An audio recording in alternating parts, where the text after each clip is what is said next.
저는 71살 김은자라고 합니다. 살다 보면 모든 것이 조금씩 변색된다는 사실을 모르는 바는 아니었어요. 남편과 함께 고른 희고 깨끗했던 벽지는 어느새 옅은 상아색이 되었고 쨍한 햇살이 쏟아져 들어오던 거실 창은 아파트 앞동에 가려 늘 그늘이 졌지요. 저 또한 마찬가지였습니다. 팽팽하던 살갗은 느슨해졌고 칠흑 같던 머리카락은 서리가 내린 듯 희끗해졌으니까요. 하지만 그런 세월의 흔적들은 자연스러운 것이라 서글프기보다는 오히려 정겹게 느껴질 때가 많았습니다.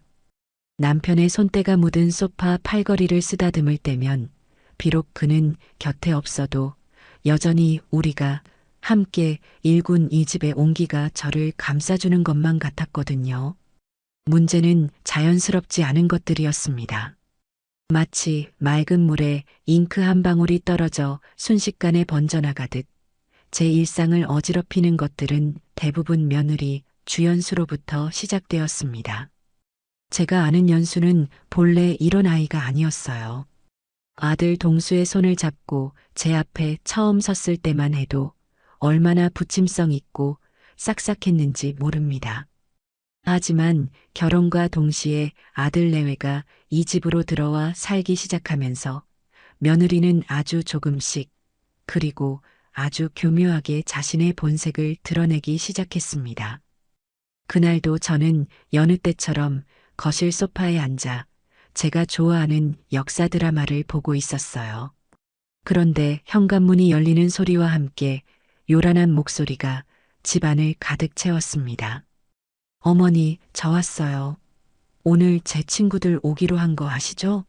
집에서 간단하게 파티하려고요. 돌아보니 며느리는 양손 가득 백화점 쇼핑백을 들고 서 있었습니다.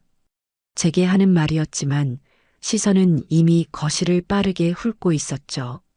마치 제 허락을 구하는 것이 아니라 자신의 계획을 일방적으로 통보하는 듯한 태도였습니다. 저는 그저 조용히 고개를 끄덕였습니다. 어차피 제가 반대한다고 해서 며느리의 계획이 바뀔 리 없다는 것을 이미 알고 있었으니까요. 그래, 재미있게 놀려무나.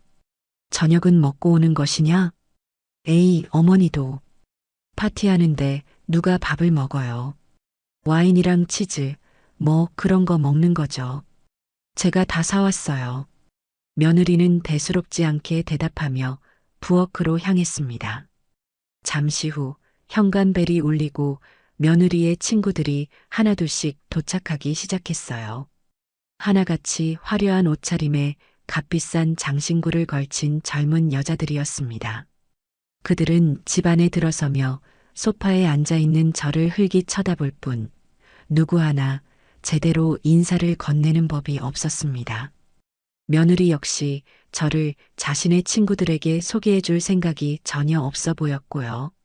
저는 그저 투명 인간처럼 앉아 그들의 시끄러운 웃음소리와 알아들을 수 없는 대화들을 배경음악처럼 듣고만 있었습니다.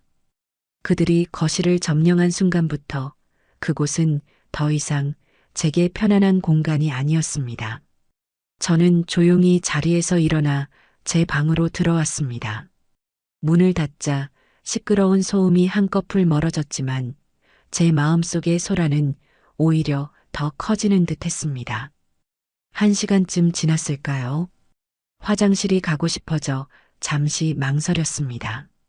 방 안에 딸린 화장실이 없으니 거실을 가로질러 가야만 했거든요. 최대한 조용히 다녀오면 되겠지 싶어 방문을 살짝 열었습니다. 그런데 거실에 있던 며느리가 귀신같이 저를 발견하고는 화들짝 놀라며 다가와 제 앞을 막아섰습니다.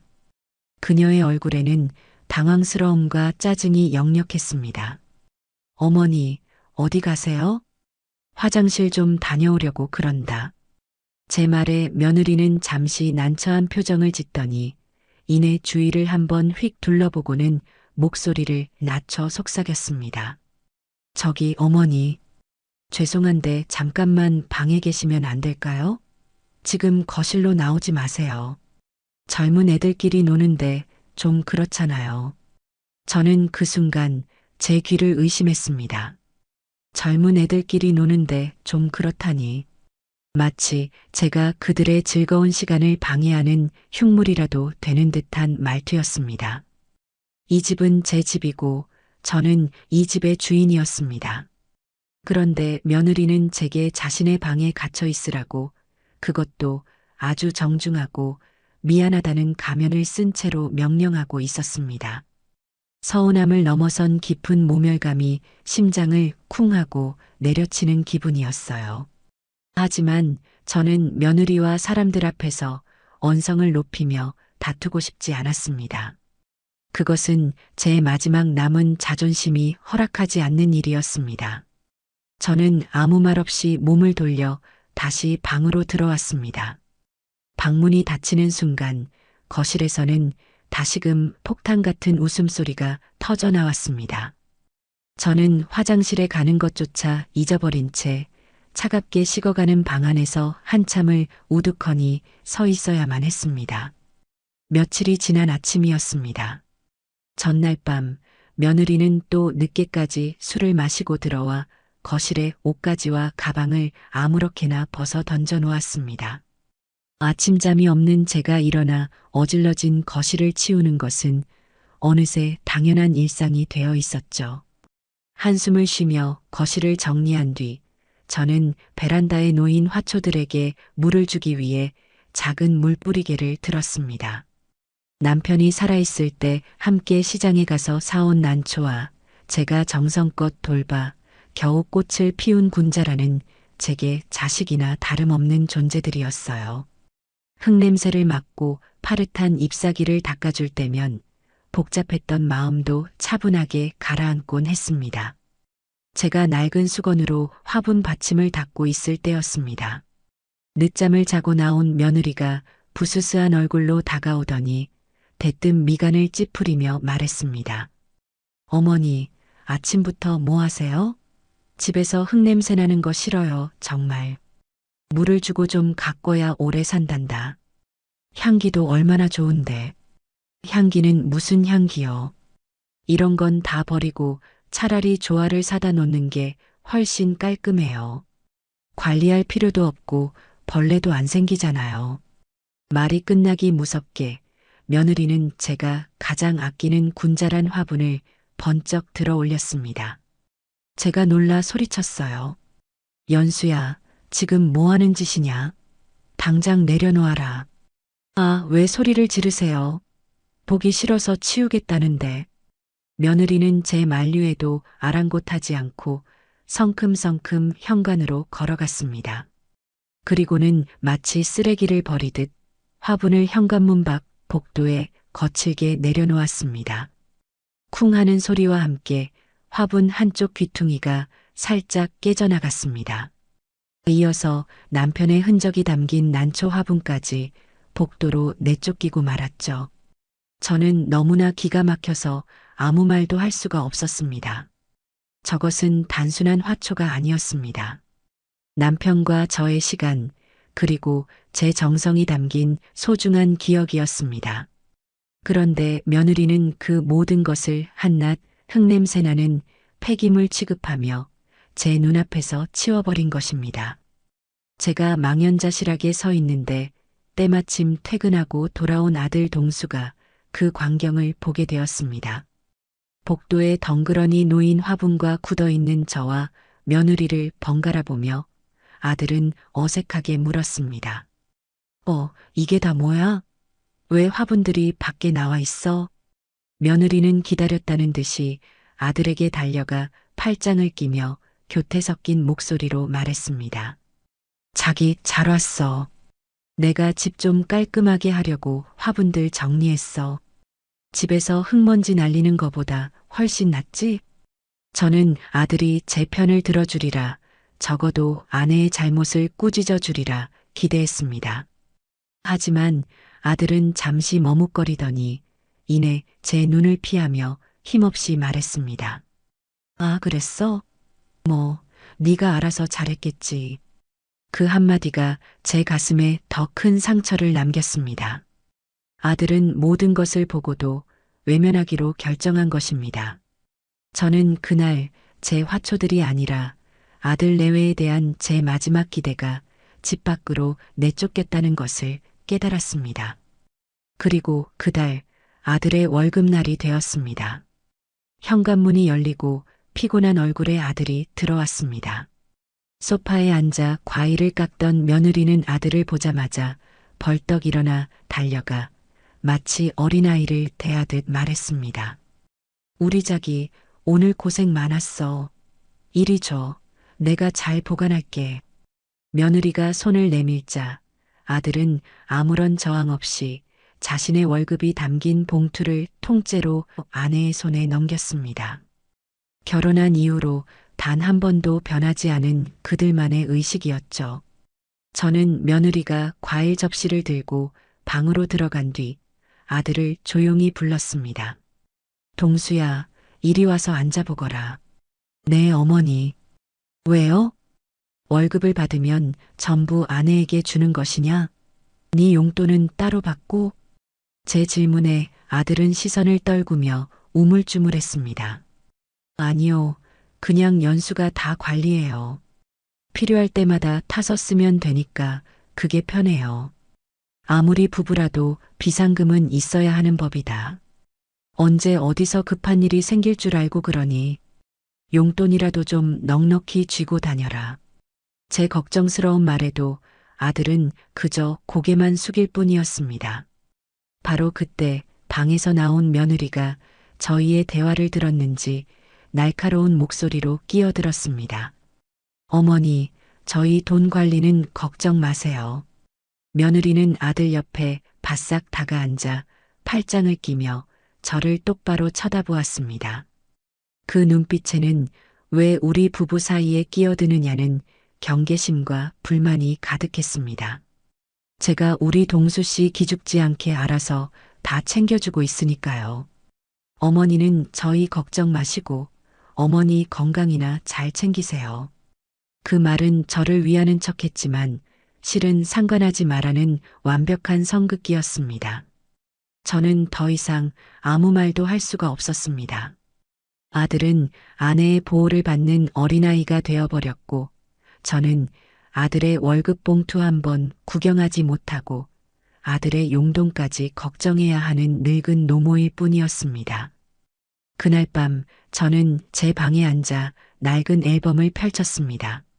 남편과 함께 활짝 웃고 있는 젊은 시절의 제 사진을 보며 조용히 눈물을 삼켰습니다. 이 집에서 제 자리는 아주 조금씩 그리고 확실하게 사라지고 있었습니다.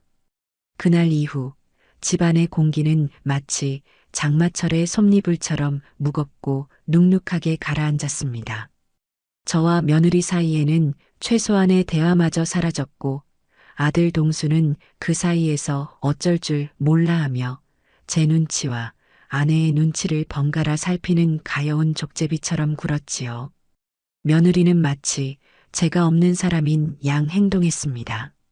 제가 거실에 앉아 있으면 일부러 더 큰 소리로 TV를 켰고 제가 부엌에서 무언가를 하고 있으면 보란 듯이 배달 음식을 시켜 아들과 둘이서만 방에 들어가 먹곤 했습니다. 유치했지만 효과적인 방법이었습니다. 그 아이는 그런 식으로 자신의 영역에서 저를 밀어내고 제 존재감을 지워가고 있었습니다. 저는 그 모든 것을 묵묵히 지켜보았습니다. 이제 와서 서운하다거나 섭섭하다는 감정은 무의미했습니다. 제 마음속에서는 이미 무언가 단단하게 굳어지고 있었으니까요. 시간은 흘러 남편의 기일이 다가왔습니다. 저는 해마다 단 한 번도 거르지 않고 제 손으로 직접 제사 음식을 차렸습니다. 그것은 죽은 사람을 위한 의식이기도 했지만 남편과 함께했던 시간을 기억하고 추억하는 저 자신을 위한 약속이기도 했어요. 저는 새벽같이 일어나 시장에 가서 가장 좋은 재료들을 골라왔습니다. 남편이 좋아했던 육전이며 제가 정성껏 말려두었던 고사리, 손이 많이 가지만 그만큼 맛이 좋은 삼색나물까지. 부엌에 고소한 기름 냄새가 퍼지고 정갈하게 담긴 음식들이 하나둘씩 상에 올라갈 준비를 마칠 때면 저는 비로소 남편을 맞이할 준비가 된 것 같아 마음이 놓이곤 했습니다. 그날도 저는 이른 아침부터 부엌에서 분주하게 움직였습니다. 한창 동그랑땡을 붙이고 있는데 늦잠을 자고 나온 며느리가 부엌 입구에 서서 노골적으로 코를 막았습니다. 아, 어머니. 아침부터 집안에 기름 냄새가 진동을 하네요. 머리 아파요. 저는 며느리를 한번 쳐다보고는 아무 말 없이 다시 전을 뒤집었습니다. 제 무시에 기분이 상했는지 며느리는 한 걸음 더 다가와 목소리를 높였습니다. 아버님 돌아가신 지가 언젠데 아직도 이런 걸 하세요? 요즘 세상에 누가 집에서 이렇게 힘들게 제사를 지내요. 돌아가신 분은 말이 없는데 산 사람만 힘들잖아요. 이건 산 사람의 도리다. 너는 아직 어려서 모르겠지만 기억하고 마음을 다하는 것만큼 중요한 건 없는 법이야. 도리요? 그런 낡은 생각 때문에 지금 어머니가 이렇게 힘드신 거예요. 그냥 오늘 저녁에 근사한 식당 예약해서 다 같이 식사하면 그게 아버님도 더 좋아하실 일 아닐까요? 며느리는 합리적인 제안이라는 듯한 표정을 지어 보였습니다. 하지만 저는 그 말 속에 담긴 위선과 무례함을 똑똑히 보고 있었습니다. 며느리에게 제사는 그저 귀찮고 돈 드는 구시대의 유물일 뿐이었습니다. 남편에 대한 최소한의 존중도 저에 대한 배려도 찾아볼 수 없었죠. 저는 하던 일을 멈추고 며느리를 똑바로 바라보며 말했습니다. 나는 내 방식대로 아버님을 기릴 것이다. 너는 네 방식대로 하려무나. 다만 오늘 저녁상에는 너와 동수 숟가락은 없을 줄 알아라. 제 단호한 말에 며느리는 입술을 삐죽거리며 방으로 획 들어가 버렸습니다. 저는 잠시 깊은 한숨을 내쉬었습니다. 차라리 저렇게 대놓고 불만을 표출하는 것이 더 나을지도 모른다고 생각했어요. 적어도 제 앞에서는 가면을 쓰지 않으니까요. 저는 다시 묵묵히 음식을 만들기 시작했습니다. 부글부글 끓는 탕국을 보며 제 속도 저렇게 들끓고 있다는 것을 느꼈습니다. 그날 저녁 저는 남편의 사진 앞에 정성껏 차린 제사상을 올리고 홀로 절을 했습니다. 아들 내외는 정말로 방에서 나오지 않았습니다. 방문 너머로 며느리가 아들에게 무언가 속삭이는 소리와 아들의 멋쩍은 웃음소리가 희미하게 들려왔습니다. 저는 그 순간 이 집에서 남편의 흔적을 지키고 있는 사람이 저 혼자뿐이라는 깊은 고독감을 느꼈습니다. 그날 밤이었습니다. 저는 홀로 거실 소파에 앉아 멍하니 TV를 보고 있었습니다. 제사를 끝낸 뒤의 허탈함과 피로감이 온몸을 짓눌렀죠. 그때 방에서 나온 며느리가 제 옆에 슬쩍 앉았습니다. 평소답지 않은 행동에 의아해서 쳐다보니 며느리는 아주 상냥한 목소리로 말을 걸어왔습니다. 어머니, 오늘 고생 많으셨어요. 제가 좀 도와드렸어야 했는데 죄송해요. 저는 그 사과가 진심이 아니라는 것을 알았지만 대꾸하지 않았습니다. 며느리는 잠시 머뭇거리더니 리모컨으로 TV 채널을 돌리기 시작했습니다.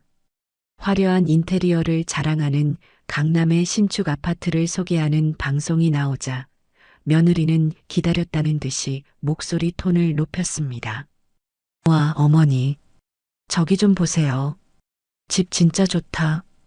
요즘엔 저렇게 다 빌트인으로 나오고 커뮤니티 시설에 수영장까지 있대요.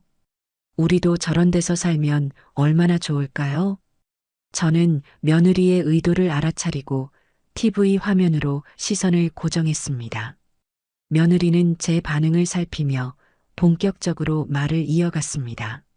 어머니, 제가 오늘 곰곰이 생각해 봤는데요. 이 집도 이제 너무 낡았고 저희가 살기엔 좀 그렇잖아요. 어머님도 계단 있는 주택은 힘드실 거고요. 그래서 하고 싶은 말이 무엇이냐? 그러니까 이 집 파는 게 어떨까요? 여기 땅값이 그래도 꽤 오르긴 했으니까 이거 팔고 대출 조금만 더 받으면 저런 신축 아파트 전세라도 들어갈 수 있을 거예요. 그럼 어머님도 편하고 저희도 좋잖아요. 결국 그 이야기였습니다. 며느리는 남편의 기일에 제사상 앞에서 보였던 그 모든 무례함을 뒤로 한 채 오직 이 집을 팔아 자신의 욕심을 채울 궁리만 하고 있었던 것입니다. 제 안에서 무언가 툭 하고 끊어지는 소리가 났습니다. 안 된다. 저는 TV를 끄고 며느리를 똑바로 쳐다보며 말했습니다. 제 목소리는 얼음장처럼 차갑고 단단했습니다.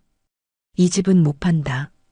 여긴 네 아버님과 내 평생이 담긴 집이야. 돈으로 따질 수 있는 곳이 아니란 말이다. 평생이요? 그런 낡아 빠진 추억 때문에 이렇게 불편하게 살아야 해요? 어머니, 지금 세상이 어떤 세상인데 그런 구시대적인 생각을 하세요. 현실적으로 생각해야죠. 나에게는 그 추억이 현실이다. 돈보다 더 중요한 현실이야. 그러니 그만하거라. 이 집에 관한 이야기는 더 이상 듣고 싶지 않다.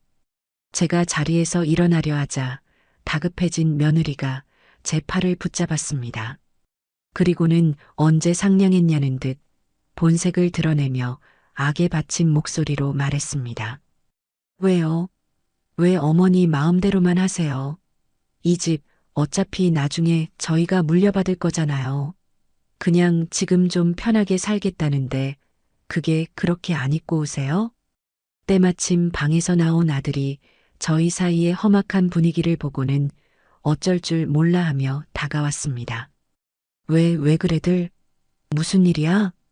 며느리는 아들을 보자마 자 더욱 기세등등해져서 저를 손가락질하며 소리쳤습니다. 어머니 좀 봐.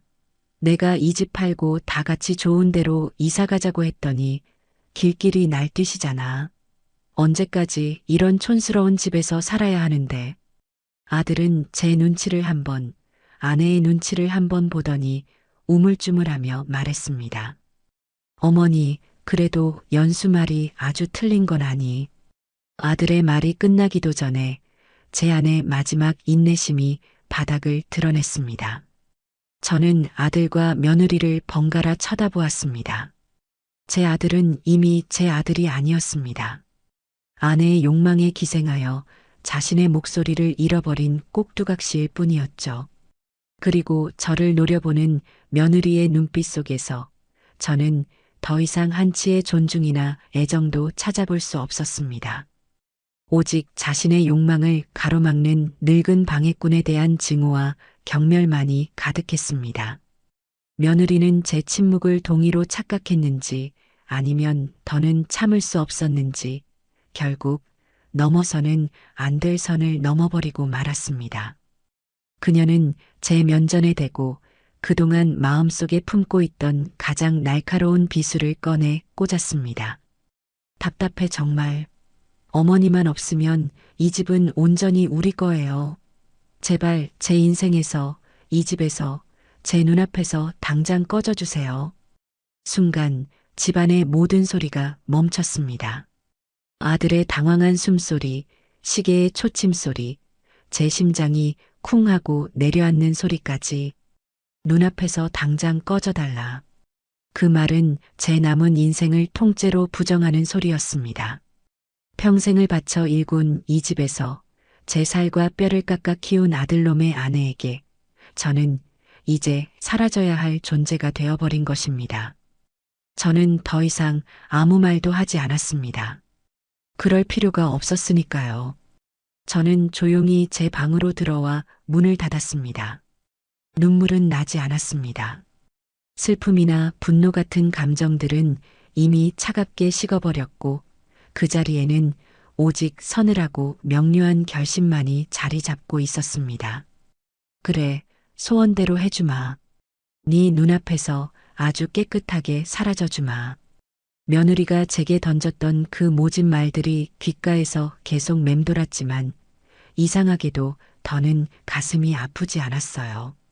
오히려 오랜 시간 앓던 이가 쑥 빠져버린 것처럼 시원한 기분마저 들었습니다. 그래요. 저는 그날 밤 모든 것을 결정했습니다.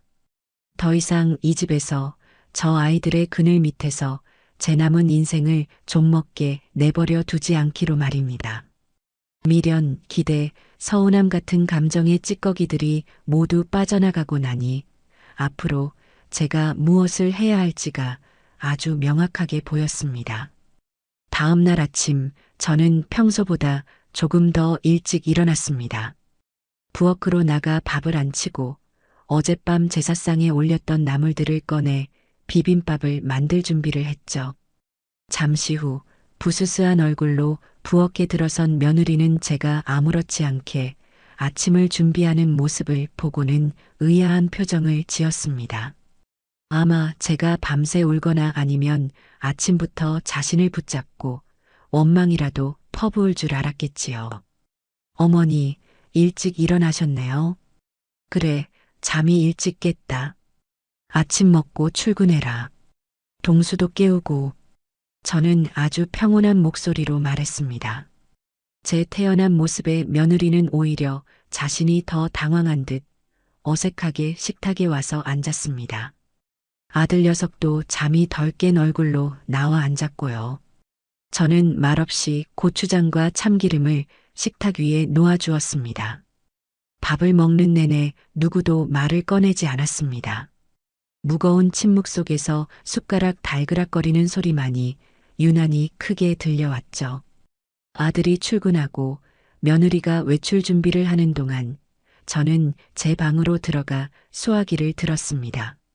수십 년간 저희 집 근처에서 부동산을 운영해 온 이제는 친구처럼 가까워진 박 사장에게 전화를 걸었습니다. 사장님, 저예요. 다름이 아니라 저희 집 좀 내놓으려고요. 수화기 너머로 박 사장의 놀란 목소리가 들려왔습니다. 아니, 김 여사님, 그 집을요? 남편분과의 추억이 가득한 집이라 절대 안 파신다면서요. 무슨 일 있으세요? 그냥 이제는 좀 정리하고 싶어서요. 조건은 딱 하나예요. 가장 빨리 그리고 제값만 받게 해주세요. 제 단호한 목소리에 박 사장도 더는 묻지 않고 알겠다고 대답했습니다. 전화를 끊고 나니 오히려 마음이 후련해졌습니다. 평생을 지고 있던 무거운 짐을 내려놓은 기분이었습니다. 그날 오후 부동산에서는 사람을 보내 집 사진을 찍어갔습니다. 며느리는 무슨 일이냐며 호들갑을 떨었지만 저는 그저 사람들에게 보여줘야 잘 팔리지 않겠니라고만 대답했습니다. 제 말뜻을 알아들은 며느리의 얼굴에는 숨길 수 없는 희색이 가득했습니다. 아마 제가 드디어 자신의 성화에 못 이겨 집을 팔기로 결심했다고 생각했겠지요. 그때부터 며느리의 태도는 180도 달라졌습니다. 제게 살갑게 말을 걸고 제가 좋아하는 과일을 사다 바치기도 했습니다. 물론 저는 그 행동이 무엇을 위한 것인지 너무나도 잘 알고 있었기에 그저 받아줄 뿐이었습니다. 집은 생각보다 훨씬 빨리 팔렸습니다. 마침 근처에 대규모 재개발 계획이 발표되면서 땅값이 오를 대로 오른 덕분이었죠. 계약금을 받고 잔금을 치를 날짜까지 잡고 나니 모든 것이 일사천리로 진행되었습니다. 며느리는 잔금을 치르는 날만 손꼽아 기다렸습니다. 매일같이 인터넷으로 강남의 신축 아파트 시세를 검색하고 가구 카탈로그를 뒤적이며 김칫국부터 마셨습니다. 아들 녀석은 그런 아내를 말리기는커녕 옆에서 덩달아 맞장구를 치며 들떠 있었죠. 저는 그 모습을 보며 속으로 쓴웃음을 지었습니다. 저 어리석은 아이들은 자신들이 곧 손에 쥐게 될 것이 돈이 아니라 쓰디쓴 현실이라는 것을 까맣게 모르고 있었습니다. 잔금을 치르기로 한 날 저는 아침 일찍부터 제 방의 짐을 정리하기 시작했습니다. 평생을 함께한 살림살이였지만 막상 정리하고 보니 제가 가져갈 것은 그리 많지 않았습니다. 남편의 사진이 담긴 낡은 앨범과 제 손때가 묻은 옷 몇 벌, 그리고 작은 장신구 함이 전부였습니다. 나머지 가구와 가전제품들은 모두 이 집에 남겨두고 갈 생각이었습니다. 어차피 제가 새로 갈 곳에는 필요 없는 물건들이었으니까요. 오후에 부동산에서 잔금을 모두 치렀다는 연락이 왔습니다. 제 통장에는 평생 만져본 적 없는 큰 돈이 찍혔습니다. 집으로 돌아오니 며느리와 아들이 초조한 얼굴로 저를 기다리고 있었습니다. 며느리는 저를 보자마자 달려와 제 팔을 잡았습니다. 어머니, 잔금 다 받으셨죠? 이제 우리 언제 이사 가요? 제가 알아본 아파트가 있는데 지금 당장 계약하지 않으면 놓칠지도 몰라요. 저는 며느리의 손을 조용히 뿌리치고 거실 테이블에 앉았습니다. 그리고 가방에서 서류 2장을 꺼내 테이블 위에 올려놓았습니다. 하나는 제 이름으로 계약된 강원도의 아담한 시골집 등기 서류였고, 다른 하나는 오늘 저녁 강릉으로 떠나는 KTX 기차표 한 장이었습니다. 이게 뭐예요, 어머니? 며느리는 서류를 집어들고는 믿을 수 없다는 듯 되물었습니다. 아들 역시 당황한 얼굴로 제 눈치를 살폈습니다. 저는 아주 차분하고 조용한 목소리로 말했습니다. 보면 모르겠느냐? 내 집과 내 기차표다. 어머니 집이요? 그럼 우리는요? 우리 아파트는요? 집 한 돈은 어디 있어요? 며느리가 새파랗게 질린 얼굴로 소리쳤습니다. 저는 통장 대신 제 작은 여행 가방을 가리켰습니다. 내 짐은 저게 전부다. 이제 곧 기차 시간이니 그만 가봐야겠구나. 제가 자리에서 일어나자 며느리가 미친 사람처럼 달려들어 제 앞을 막아섰습니다. 어머니, 지금 장난하세요? 저희 돈은요? 저희가 받을 집 한 돈 주셔야죠. 그 순간 저는 제 안에 남아있던 마지막 연민마저 사라지는 것을 느꼈습니다. 저는 제 인생에서 가장 차가운 목소리로 며느리의 눈을 똑바로 쳐다보며 말했습니다. 너희 돈이라니. 참으로 이상한 말을 하는구나. 이 집은 내 평생과 네 아버님의 목숨값이 담긴 내 집이다. 그러니 이 집을 판 돈도 온전히 내 것이지. 너희가 받을 돈은 처음부터 단 1원도 없었어. 그게 무슨 말이에요? 그리고 나는 지금 네 소원을 들어주는 길이다. 제 소원이요? 제 소원이 뭔데요? 나더러 네 눈앞에서 당장 꺼져달라고 하지 않았더냐. 이제 그 소원 내가 아주 기꺼이 들어주마.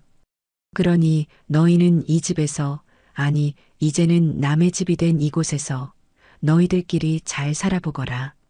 말을 마친 저는 며느리와 아들을 그대로 남겨두고 현관으로 향했습니다. 뒤에서 며느리가 악을 쓰고 아들이 저를 부르는 소리가 들렸지만 저는 단 한 번도 뒤를 돌아보지 않았습니다. 현관문을 열고 밖으로 나오자 시원한 저녁바람이 제 뺨을 스쳤습니다.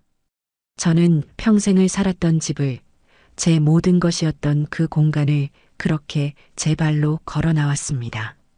이상하게도 슬프거나 외롭지 않았습니다. 오히려 날아갈 듯 가벼운 해방감이 온몸을 감쌌습니다. 저는 기차역으로 향하는 택시 안에서 점점 멀어지는 동네 풍경을 바라보았습니다. 이제 저곳에 제 것은 아무것도 없었습니다. 그리고 저는 비로소 저 자신을 위한 새로운 삶을 시작할 준비가 되었습니다.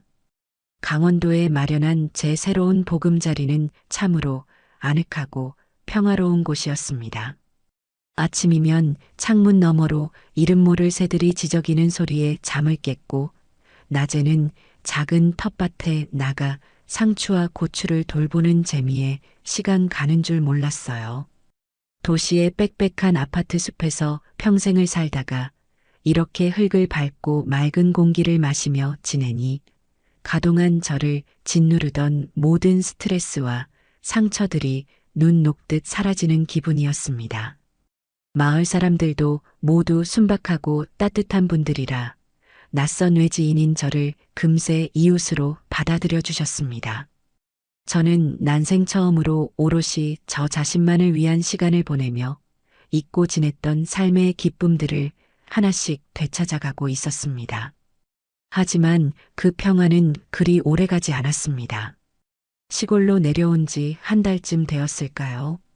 평화로운 주말 오후 텃밭에서 호미질을 하고 있는데 익숙하지 않은 비싼 승용차 한 대가 흙먼지를 일으키며 제 집 앞에 멈춰 섰습니다. 그리고 차에서 내리는 두 사람의 얼굴을 확인한 순간 제 심장이 쿵 하고 내려앉았습니다. 아들 동수와 며느리 연수였습니다. 한 달 사이에 두 사람의 얼굴은 무척이나 상해 있었습니다. 며느리는 값비싼 옷을 입고 있었지만 어딘지 모르게 초췌했고 아들은 잔뜩 주눅이 든 얼굴로 아내의 뒤를 따랐습니다. 며느리는 차에서 내리자마자 제 집을 위아래로 훑어보더니 경멸이 가득한 목소리로 말했습니다. 어머니, 이런 총구석에서 혼자 유유자적, 아주 팔자가 좋으시네요. 아들은 길바닥에 나앉게 생겼는데 저는 손에 묻은 흙을 털며 조용히 대답했습니다. 여긴 어떻게 알고 찾아왔느냐? 나는 너희를 부른 적이 없다. 어떻게 알았겠어요? 사람 써서 알아냈죠. 어머니가 우리한테 어떻게 이러실 수 있어요? 어떻게 자식들한테 말 한마디 없이 집을 팔고 돈을 전부 들고 도망칠 수가 있냐고요. 며느리는 마치 자신이 피해자인 양 억울하다는 듯 소리쳤습니다. 도망이라는 단어가 제 귀에 비수처럼 꽂혔습니다. 저는 도망친 것이 아니었습니다. 버림받기 전에 제 발로 걸어 나온 것이었죠. 저는 더 이상 며느리의 무례한 언행을 참고 있을 이유가 없었습니다. 도망이라니. 말을 바로 하거라. 나는 내 집을 팔고 내 돈을 가지고 내가 살고 싶은 곳으로 온 것뿐이다. 너희에게 알려야 할 의무는 없다고 생각했는데. 의무가 없다고요? 어머니 재산은 당연히 아들인 저희 몫이잖아요. 그런데 이걸 다 독차지하고 혼자 쓰는 게 말이 돼요? 당장 저희 목 내놓으세요. 옆에 서 있던 아들 녀석도 거들었습니다. 어머니, 연수 말이 맞아요. 저희 지금 살던 집에서 쫓겨나서 월세방 전전하고 있어요. 너무 힘들어요. 어머니가 좀 도와주셔야죠. 저는 기가 막혀서 헛웃음이 나왔습니다.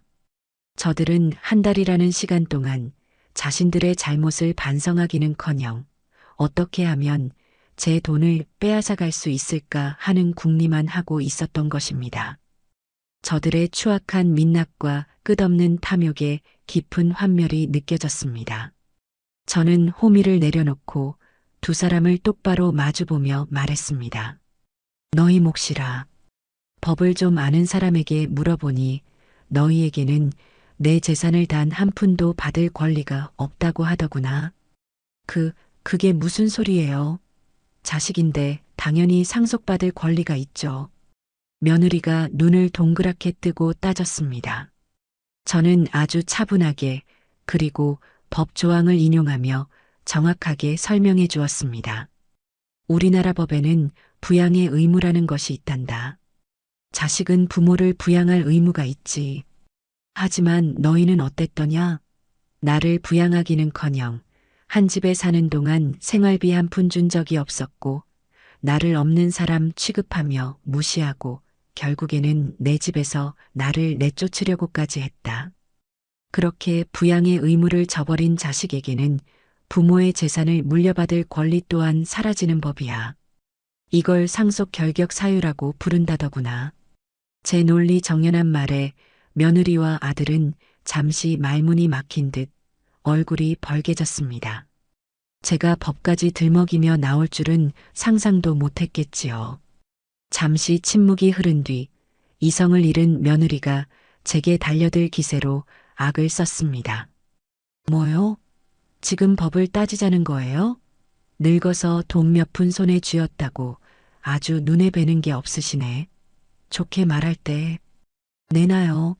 안 그러면 내가 여기 들어누워서 동네방네 소문 다 낼 거니까. 자식 버리고 도망친 독한 늙은이라고.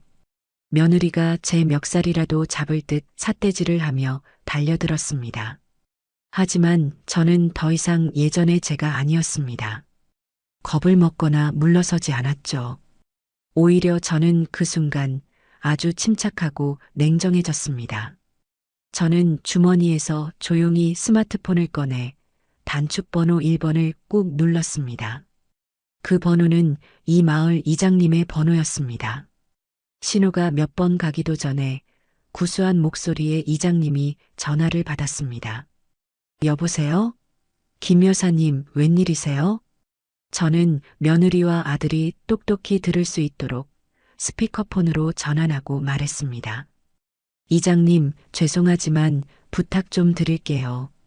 지금 제 집에 서울에서 온 젊은 사람들이 찾아와서 행패를 부리고 있습니다. 돈을 내놓으라며 소리를 지르고 저를 해치려고까지 하네요. 무서워서 그러니 파출소에 신고 좀 대신 부탁드려도 될까요? 제 말에 며느리와 아들의 얼굴이 하얗게 질렸습니다. 수화기 너머에서 이장님의 다급한 목소리가 들려왔습니다. 뭐라고?